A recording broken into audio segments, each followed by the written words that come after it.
Paulo Freire's Pedagogy of the Oppressed. Introduction, Foreword, and Preface. Bienvenidos.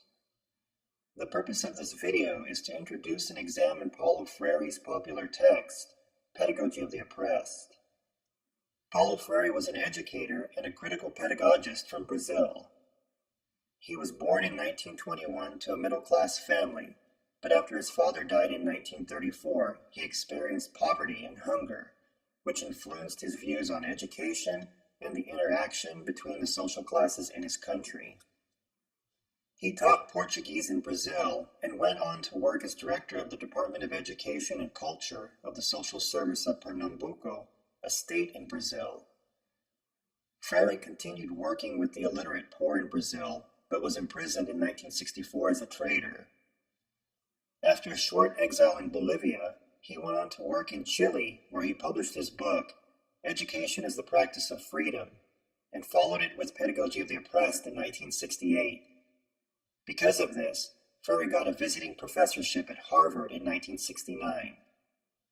Due to political turmoil in Brazil at that time, an authoritarian military regime, Pedagogy of the Oppressed was not published until 1974 in that country. Freire eventually moved back to Brazil in 1980 and became part of the Workers' Party, where he became the Secretary of Education in São Paulo in 1988. He died in 1997. Pedagogy of the Oppressed was considered groundbreaking at the time of its publication in 1968. Freire's discussion of social class, politics, and education appealed to a steadily increasing diverse range of educators in the United States. Since the late 1990s, Freire's text has become canon in many critical literacy and education programs. Freire's notion of critical pedagogy is commonly practiced in many institutions of higher learning. But the text has come under scrutiny. For instance, in 2010, one of the contributing authors of Banning Ethnic Studies in Arizona, Doug Nick, argued that texts such as Freire's cause people to divide themselves based on race. Regardless of such criticism, Pedagogy of the Oppressed is still hailed by many as being a crucial contribution to reshaping education at the end of the 20th and beginning of the 21st centuries. Donaldo Macedo, a critical theorist, linguist, and expert on critical pedagogy, discusses in his introduction to Pedagogy of the Oppressed how Freire influenced him and his work in critical theory. Macedo recalls how Freire's class analysis played a crucial role in this work, attributing much of it to his lived experiences growing up in Brazil. While Freire's focus is on class analysis in this text, Macedo points out that he took more of a nuanced view of race, class, and gender oppression. Freire never accepted the post-structuralist view of race, class, and gender oppression based on subject positions, as well as he never subscribed to a reductionist view of them either. Macedo confides that Freire in his later work espoused analyzing oppression through a convergent theoretical framework, where the object of oppression is cut across by factors such as race, class, gender, culture, language, and ethnicity. In modern-day terms, this might translate into intersectionality. Macedo continues by addressing how Freire's work is still not embraced by many schools and educators in the United States and Western Europe at the time of its 30th anniversary. The dialogical method, used as a process for learning and knowing, is at the core of Freire's pedagogical approach. In this sense, dialogue is never an end in itself, but a means to develop a better comprehension about the object of knowledge. He states, part of the problem with this mechanization of Freire's leading philosophical and political ideas is that many pseudo-critical educators, in the name of liberation pedagogy, often sloganize Freire by straitjacketing his revolutionary politics to an empty cliché of the dialogical method. Essentially, Macedo argues that many Western educators fail to implement Freire's notion of radical pedagogy that emphasizes dialogical teaching.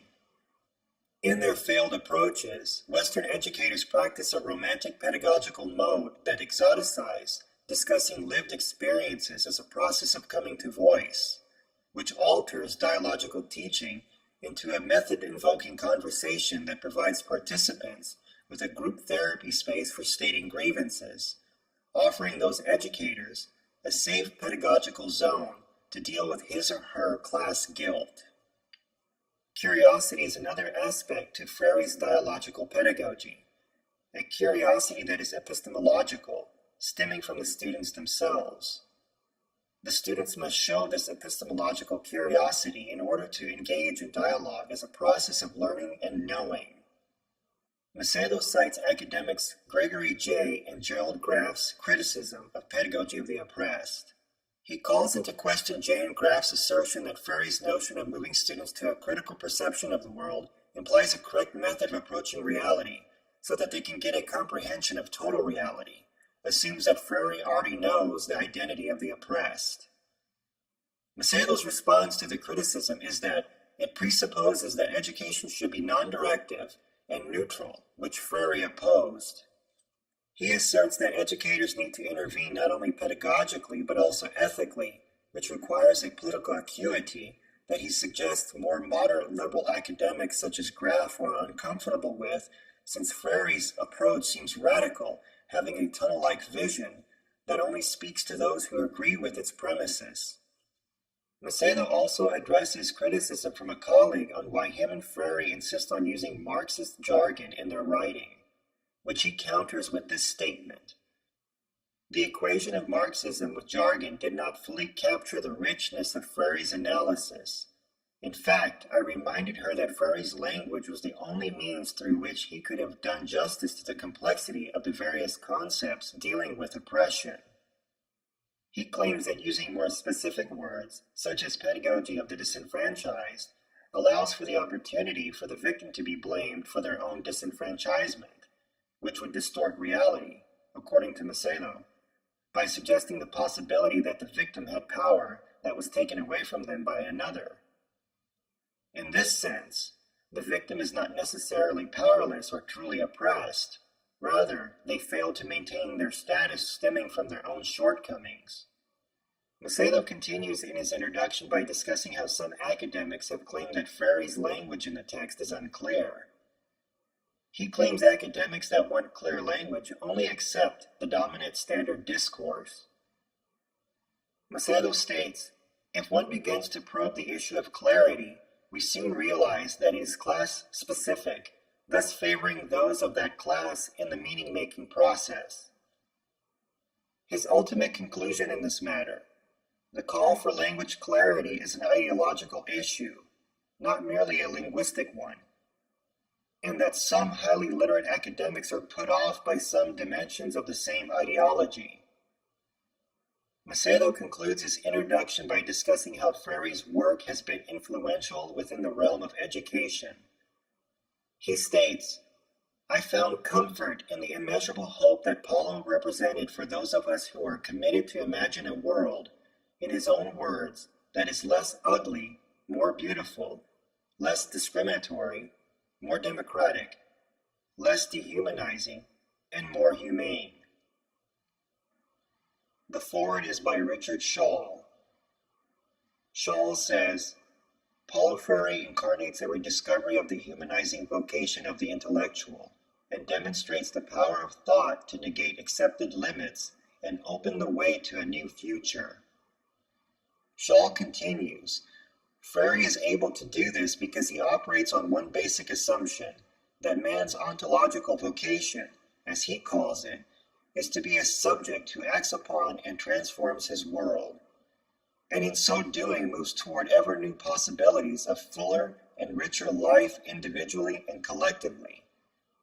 In this sense, each individual has something valuable to contribute to others and the world. Shaull states, coupled with this is Freire's conviction, now supported by a wide background of experience, that every human being, no matter how ignorant or submerged in the culture of silence he or she may be, is capable of looking critically at the world in a dialogical encounter with others. He concludes describing how people educate each other through the mediation of the world, essentially winning back the right to say his or her own word, to name the world. Obtaining agency is the key, except what Shaull leaves out is that all individuals that gain their agency will desire this freedom to act on their own will. Perhaps in this sense, Freire's approach places too much emphasis on hope than tangibility. In his text, Freire does point out and discuss how some oppressed fear freedom, since it suggests accepting responsibility for one's own fate and actions. Finally, Shaull states that there is no neutral educational process, and that with the new media together with the erosion of old concepts of authority open the way to acute awareness of this new bondage. The young perceive that their right to say their own word has been stolen from them, and that few things are more important than the struggle to win it back. And they also realize that the educational system today, from kindergarten to university, is their enemy. In his preface to Pedagogy of the Oppressed, Freire discusses how right and leftist sectarians are reactionary products of history that eventually develop forms of action that negate freedom. Freire says, sectarianism, fed by fanaticism, is always castrating. Radicalization, nourished by a critical spirit, is always creative. Sectarianism mysticizes and thereby alienates. Radicalization criticizes and thereby liberates. Radicalization involves increased commitment to the position one has chosen, and thus ever greater engagement in the effort to transform concrete objective reality. Conversely, sectarianism, because it is mysticizing and irrational, turns reality into a false, and therefore unchangeable, reality. One could argue that the sectarianism Freire describes matches the current political scene in the United States. Of course, politics are slightly different in the United States than they are or were in Freire's homeland of Brazil, in the sense that he experienced the horrors of living under an authoritarian military regime. Freire continues, the rightist sectarian, whom I had previously termed a born sectarian, wants to slow down the historical process, to domesticate time, and thus to domesticate men and women. The leftist turned sectarian goes totally astray when he or she attempts to interpret reality and history dialectically, and falls into essentially fatalistic positions. Once again, Freire's approach in this text is one of dichotomies, or binaries, that are distinct from one another, yet the line in the sand can be crossed over by the oppressed to the oppressor's side, where they too can take up the mantle of oppressor. So does one have to be a born rightist sectarian in this sense? Perhaps we all have the capacity to turn right or left, depending on our perception of ourselves in the world, and what is or becomes important to us at any given time. It is the struggle between the likes of ideologues and demagogues, ideology and demagoguery, in a more modern political sense. A battle between those that have power and those that are in powerless positions. Of course, is anyone ever truly powerless or truly powerful? Perhaps within estimated time frames, but things can change. Yet in such a sectarian world, it is a vicious circle that revolves around the concept of oppression, a word that best serves Freire's purposes in discussing how educational practices are the focal point for contention in reforming the way individuals interact in their world. Freire states, whereas the rightist sectarian, closing himself in his truth, does no more than fulfill a natural role, the leftist who becomes sectarian and rigid negates his or her very nature. Each, however, as he revolves about his truth, feels threatened if that truth is questioned. Thus, each considers anything that is not his truth a lie. How reminiscent of the current state in Western politics. Perhaps it has always been this way, in a sense. Interessante. Freire also discusses the role of conscientizzação, critical consciousness, in the dialogical process, where individuals can address injustices openly without leading to destructive fanaticism. Instead, this dialogical process leads to the questioning of the status quo, thereby addressing the fear of freedom in which men and women find difficult admitting. Muy interesante.